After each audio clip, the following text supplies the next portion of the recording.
Well, as if the City of Melbourne didn't have enough going on already with the construction protests now into their third day, a 5.8 magnitude earthquake struck Victoria around 9:15 this morning, centred around Mansfield and Mount Buller in Victoria's northeast, sending tremors through large parts of southeast Australia and causing damage to buildings in the Melbourne CBD. Now, the quake originated at a depth of 10 kilometres and was felt for around 20 seconds. There were reports of movement as far north as Sydney and as far west to Dubbo in New South Wales. It was the largest earthquake to be felt in Australia since 1997. But let's find out more.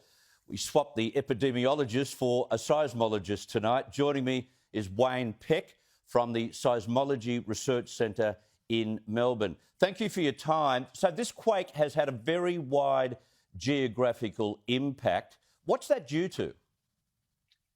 Well, it was felt over a very large area. Certainly some of the more distant reports of people feeling it as far as Sydney and even Adelaide are generally from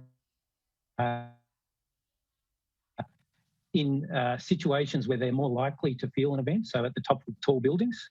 At magnitude, this is getting close to a magnitude 6, so it's kind of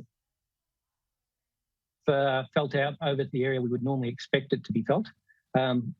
But certainly it depends a lot on what you're doing, whether you feel the earthquake. So I've recently spoken to some people in Woods Point who were very close to the epicentre, but because they were driving in a four-wheel drive over rough roads, they didn't feel the event. Oh.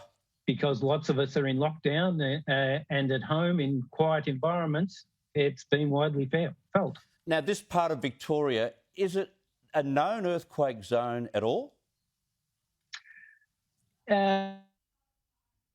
Relatively speaking, for Victoria, it is a reasonably active area. So on a world scale, it's certainly not very active, but a rough analogue for activity anywhere in eastern Australia is how mountainous is it. So it's right in the middle of the Victorian Alps.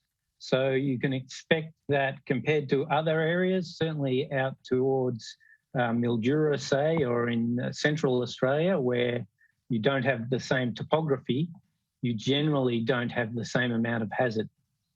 Yeah, that was the lucky part. It wasn't centred around a city. I think of 5.6 magnitude earthquake in Newcastle.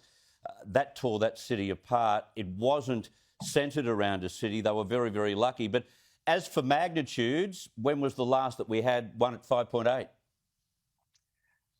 So we haven't, that's actually the largest event that we've ever recorded in Victoria.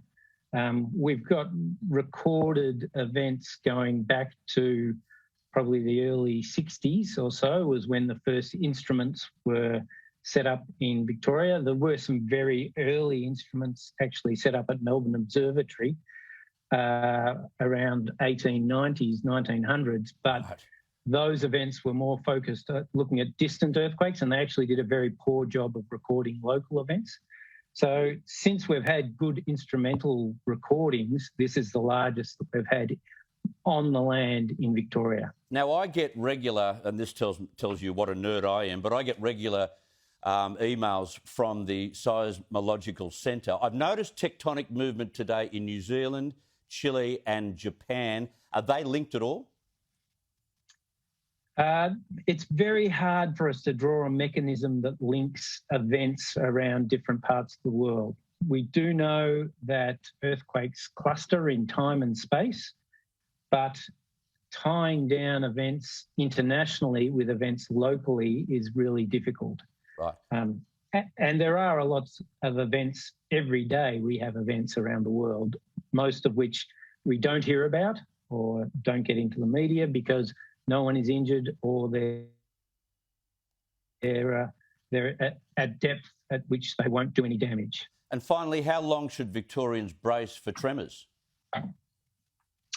We will certainly have aftershocks for this event for weeks to months, but most of those, after the first week or so, most of those events will be too small for humans to feel. We'll be picking them up on our instrumentation, but the most likely outcome is that the aftershocks will continue to ramp down to a point where most people won't be able to feel them, even in the epicentral area.